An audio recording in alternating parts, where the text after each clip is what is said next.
Le speedrun, cette pratique qui consiste à terminer le plus rapidement possible un jeu vidéo. Les joueurs sont toujours plus créatifs pour parvenir à leur fin, créant sans cesse de nouvelles techniques et repoussant les limites de la dextérité humaine. Seulement, le speedrun dont je vais vous parler ne fait appel à aucune nouvelle méthode, aucune créativité particulière, mais plutôt un coup du sort qui n'aurait jamais dû se produire à ce moment précis. En 2013, un speedrunner nommé Dota T-Bag a eu une chance hors du commun. Certains d'entre vous connaissent déjà ce speedrun et il faut dire qu'il n'est pas inconnu, car c'est un des seuls enregistrements de speedrun qui soulève encore à ce jour de nombreuses controverses. What the? Did you get invisible wall? Depuis des années, les explications s'enchaînent et semblent s'accorder sur le fait qu'une particule cosmique serait venue frapper la console du joueur. Vous avez peut-être découvert cette information sur les réseaux sociaux ou via d'autres vidéos sur YouTube, sauf que ce que je viens de vous raconter ne semble être qu'une légende. Que vous connaissiez déjà ce speedrun ou non, dans quelques minutes vous en saurez beaucoup plus sur ce qui est considéré aujourd'hui comme l'un des plus gros mythes de l'histoire du speedrun.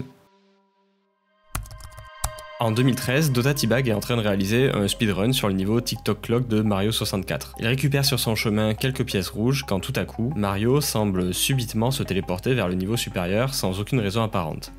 Et le jeu vient pas de sortir, la scène du speedrun est très active depuis des années, et le saut est quand même une des mécaniques les plus basiques de Mario.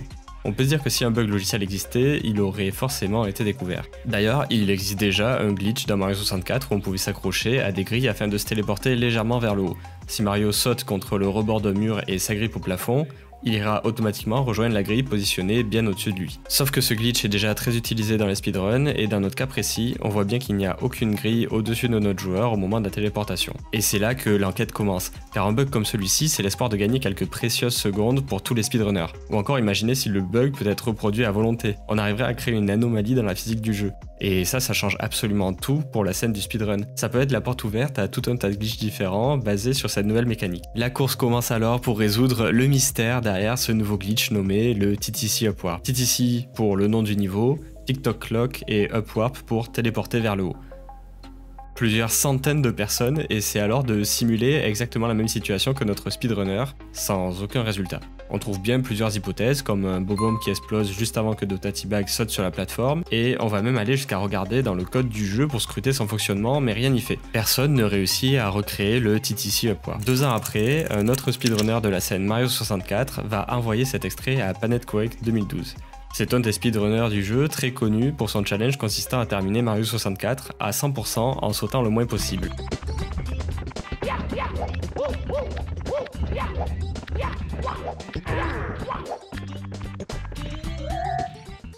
Ce speedrunner est un speedrunner principalement TAS, c'est-à-dire qu'il va enregistrer les commandes effectuées par un contrôleur de jeu et laisser un logiciel sur ordinateur les exécuter avec une précision parfaite. Les speedrunners TAS sont la plupart du temps reconnaissables par leur complexité hors norme, faisant parfois appel à des réflexes totalement inhumains. Pour le plaisir des yeux, voilà quelques secondes de l'un d'entre eux sur Trackmania. En fait, ils sont souvent utilisés car ils permettent de vérifier l'existence de glitch ou bien des chemins difficiles mais réalisables en speedrun normal. Et le TTC Upwarp, il va immédiatement attirer son attention, parce qu'il faut dire que répliquer ce glitch lui serait d'une très grande aide pour son projet de terminer Mario 64 sans sauter. Après de nombreux essais infructueux, il poste une vidéo dans laquelle il offre 1000 $ au premier qui arriverait à reproduire le glitch. À partir de là, la scène speedrun s'agite, mais personne n'arrive à recréer le TTC Upwarp. Et vous savez ce que ça veut dire, si une communauté aussi active que celle de Mario 64 ne trouve aucun moyen de reproduire le glitch, peut-être qu'il n'est pas vraiment reproductible. Et peu à peu, une idée émerge parmi la communauté. Se pourrait-il qu'un événement externe soit venu aider notre speedrunner? Et plus précisément, est-ce qu'il s'agirait d'un SEU? Un SEU signifie Single Event Upset. En français, on parle de perturbation par une particule isolée. Ce phénomène se produit lorsqu'une particule chargée vient frapper un élément microélectronique, par exemple notre RAM ou bien le processeur, et vient créer une modification dans les informations que le système est en train d'utiliser. Cette perturbation par particule serait venue causer ce qu'on appelle un bit flip. Laissez-moi vous expliquer ce que c'est. Pour fonctionner, un jeu vidéo a besoin de très nombreuses variables.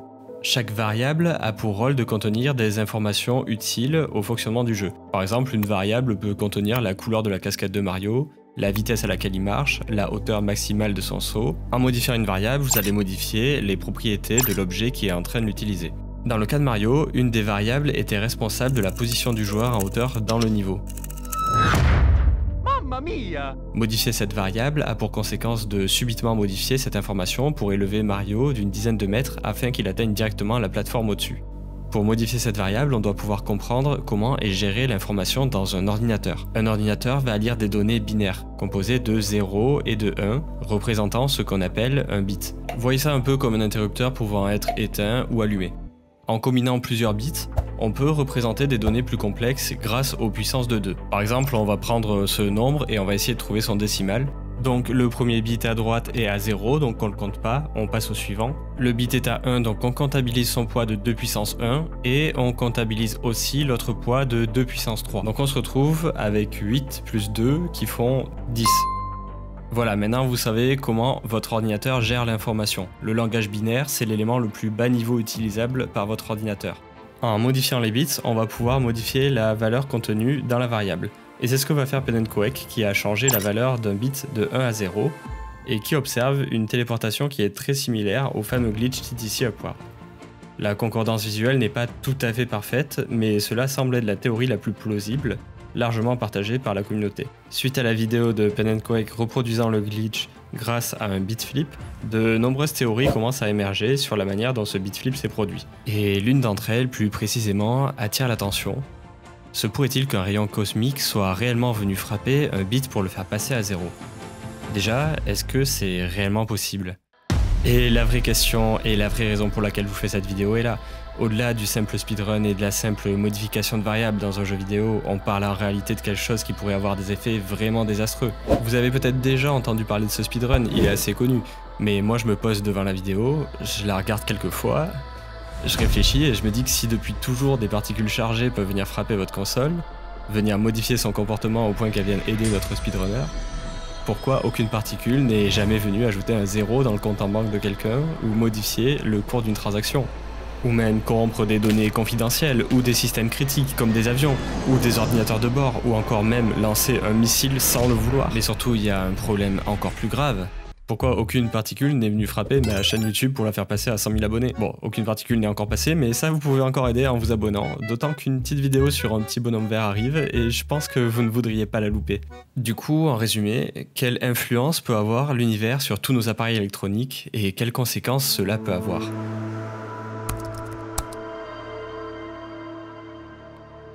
Avant de parler d'une particule cosmique qui aurait voyagé des millénaires pour frapper cette console, laissez-moi vous parler d'une autre histoire un peu plus modeste, plus terre à terre et finalement pas si éloignée, à seulement 150 millions de kilomètres d'ici. Laissez-moi vous expliquer ce qu'il se passe sur cette image. Pendant 2 semaines, en octobre et novembre 2003, le Soleil a connu une activité sans précédent. Sur cette image, on peut voir les détecteurs de l'observatoire solaire de Soho étant complètement submergés par des protons de haute énergie accélérés grâce à l'activité intense du Soleil. Cet événement a été nommé Halloween Storms, et en très peu de temps, les dommages ont été multiples. Les systèmes de communication et les satellites ont été affectés et certains endommagés, les avions devaient éviter les hautes altitudes près des régions polaires, et on dénombre d'importantes pannes de courant en Suède. On a même pu observer des aurores boréales au Texas et au niveau des pays méditerranéens d'Europe. Les éruptions solaires et en général l'impact des rayonnements cosmiques sont des événements passionnants à analyser. Vous allez voir qu'ils ne servent pas uniquement à nous donner de jolies images ou des aurores boréales et des latitudes anormales. C'est également l'occasion de se rendre compte des conséquences que cela peut avoir sur des événements très différents. Un exemple parlant s'est produit lors des élections de 2003 dans la municipalité de Bruxelles à Schaerbeek. Dans plusieurs régions, les votes étaient effectués par ordinateur. À l'issue des élections, on se rend compte qu'un candidat a reçu 4096 voix supplémentaires. Cette erreur n'a été remarquée que parce que le nombre de votes obtenus était supérieur au nombre de votants. Ce qui, vous vous en doutez, a donné lieu à une petite enquête. L'organisation recompte les voix et se rend compte une nouvelle fois que les informations sont erronées. Par la suite, on fait de nombreux tests, les développeurs tentent de reproduire la situation, mais rien n'y fait, impossible de reproduire l'erreur. Aucun bug logiciel ne semble être la cause de celle-ci. Et pour une fois, ce ne sont pas les développeurs qui sont en cause. Et l'une d'entre elles, plus précisément, attire l'attention. Se pourrait-il qu'un rayon cosmique soit réellement venu frapper un bit pour le faire passer à 0? Déjà, est-ce que c'est réellement possible? Pour comprendre l'origine du problème, il est nécessaire de comprendre comment fonctionne réellement chaque bit. La valeur 0 ou 1 associée à chaque bit dépend de la présence ou non d'électrons dans un puits semi-conducteur. Si des électrons sont présents dans le puits, la valeur est à 0. Sinon, elle sera à 1. Dans les années 70, Intel remarque que certains bits de leur DRAM semblent aléatoirement changer de valeur sans raison apparente. Il se trouve que le problème venait de l'emballage céramique utilisé autour de la puce. L'usine de fabrication était en aval d'une usine d'uranium. Des particules radioactives sont venues se déposer dans la céramique, et ces particules étaient assez puissantes pour créer des paires électrons-trous, ce qui provoque des erreurs dans les valeurs stockées en mémoire et faisait passer le bit de 1 à 0. Ce qu'on vient d'observer s'appelle un SEU, Single Event Upset. Cela ne détruit pas complètement votre ordinateur et par la suite le bit pourra changer d'état sans aucun problème. Par contre, cela vient corrompre la donnée qui était en cours de lecture. Le problème, c'est qu'aucune particule radioactive n'était présente dans les puces lors de l'élection. On est ici face à un autre problème ayant les mêmes conséquences. On arrive alors à faire le lien avec la découverte des rayons cosmiques presque un siècle auparavant. Ces particules proviennent de régions lointaines et trouvent leur origine dans les objets célestes les plus puissants et impressionnants de l'univers, tels que les sursauts gamma, marquant le potentiel début d'un trou noir, ou le trou noir lui-même, où rien n'échappe. Il y a aussi les supernovas également, qui sont des explosions énergétiques qui marquent la fin de vie d'une étoile. Donc si cela s'est produit lors de cette élection, dans la théorie, il est parfaitement possible que cela se soit produit une nouvelle fois pour notre speedrunner.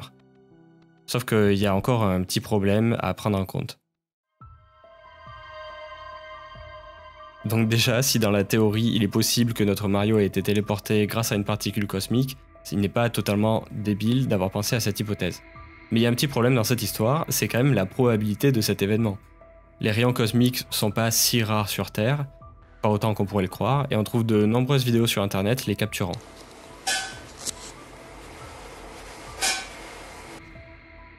Les bit flips par contre restent assez rares, surtout dans des environnements protégés comme une maison. L'atmosphère terrestre agit comme un bouclier en absorbant et dispersant la plupart des rayons cosmiques. Comme on l'a vu lors de Halloween Storms en 2003, les plus grosses dégradations de communication vont tout d'abord cibler les satellites, car eux sont moins bien protégés que nous. Ils n'ont pas la chance d'avoir notre précieuse atmosphère. On a pu par exemple voir certaines missions spatiales qui avaient 4 ordinateurs de bord effectuant des calculs synchronisés, et si l'un d'entre eux avait un bit flip, on pouvait facilement savoir lequel et ignorer son résultat. Sur Terre, on n'a pas utilisé des mécanismes aussi coûteux. On peut utiliser des blindages électromagnétiques qui peuvent protéger des ondes et réduire les interférences. Le métal va agir comme une cage de Faraday qui empêche les ondes électromagnétiques externes de pénétrer dans l'appareil et de perturber son fonctionnement. La Nintendo 64, elle possède un boîtier interne en métal, donc ça réduit déjà le risque d'interférence. Par contre, ça protège pas du tout contre les particules cosmiques qui sont bien plus énergétiques. Il existe aussi d'autres moyens de se protéger.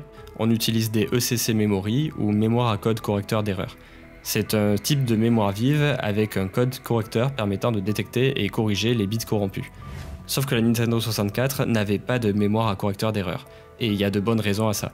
Déjà, c'est un mécanisme très coûteux à implémenter, les SEU restent très rares, et les impacts, ils sont la plupart du temps très minimes, on parle seulement de jeux vidéo. Toutefois, la Nintendo 64, elle portait pas ce nom pour rien. C'était la première console 64 bits. Bon, dans les faits, c'était pas vraiment ça parce qu'il y avait beaucoup de facteurs limitants, comme par exemple la taille de la RAM qui venait créer un goulot d'étranglement. D'ailleurs, on pouvait même acheter un extension pack pour doubler la taille de la RAM. Donc si la Nintendo 64 n'avait pas de système de protection, il suffisait qu'un rayon cosmique touche un des transistors de la RAM. Le vrai problème dans cette probabilité, c'est que n'importe quelle variable du jeu aurait pu être touchée. Et donc ça aurait pu modifier la couleur de la casquette de Mario ou faire déplacer un élément du jeu de quelques centimètres. Mais la probabilité que ça vienne précisément toucher le bit qui sert uniquement à déplacer Mario en hauteur au moment où il en a besoin semble quand même assez délirant. Du coup, cette hypothèse semble presque impossible sans qu'on puisse jamais l'affirmer. À moins que...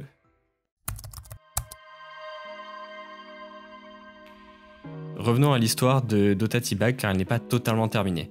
Si je vais voir sur sa chaîne YouTube, on peut remarquer qu'il a posté de nouveau une vidéo il y a 3 ans et que sa cartouche semble réellement avoir des problèmes.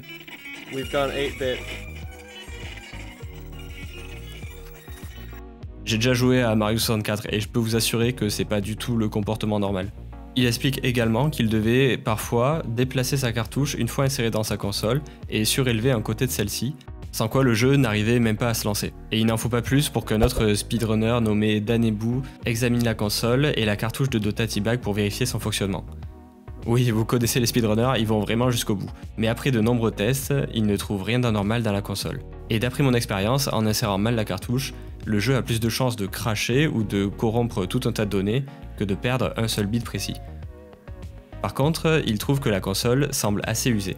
La cartouche est assez sale et on peut penser que la console aurait eu du mal à lire les données. Les années passent et d'autres speedrunners ont des expériences étranges avec le jeu. Un speedrunner tape sa cartouche en jouant, et lorsqu'il rentre dans un tableau, il se retrouve dans un mauvais niveau. Et un autre, plus récemment, perd carrément la texture du ciel. Le point commun entre ces deux speedrunners était manifestement une mauvaise lecture de la cartouche, et il n'y a pas vraiment eu de bitflip. En réalité, il y a de grandes chances qu'aucun bitflip ne soit réellement arrivé.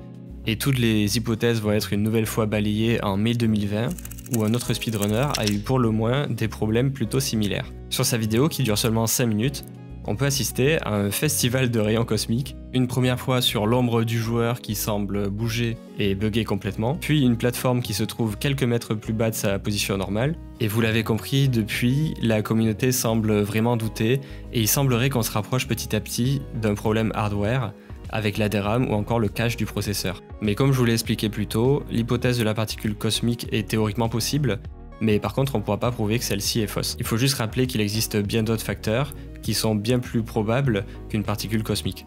Le fait est que 10 ans plus tard, le mal est fait. En faisant cette vidéo, j'ai remarqué que mon entourage connaissait le speedrun, mais pensait réellement qu'un rayon cosmique était passé par là. Et il faut dire que pour la presse, c'est le titre parfait. Et pour les réseaux sociaux, cette histoire est l'occasion de faire toutes sortes de mèmes. Et quant à moi, vous remarquerez que j'ai orienté la vidéo du côté scientifique. C'était l'occasion de vous apprendre pas mal de choses sur des sujets que je trouve super intéressants. Avant de partir, n'hésitez pas à me suivre sur Twitch, on est déjà super nombreux d'ailleurs, donc n'hésitez pas. Venez sur le Discord, il y a une super ambiance, et n'oubliez surtout pas de vous abonner, laisser un petit like, et on se retrouve pour une prochaine vidéo. Salut à tous!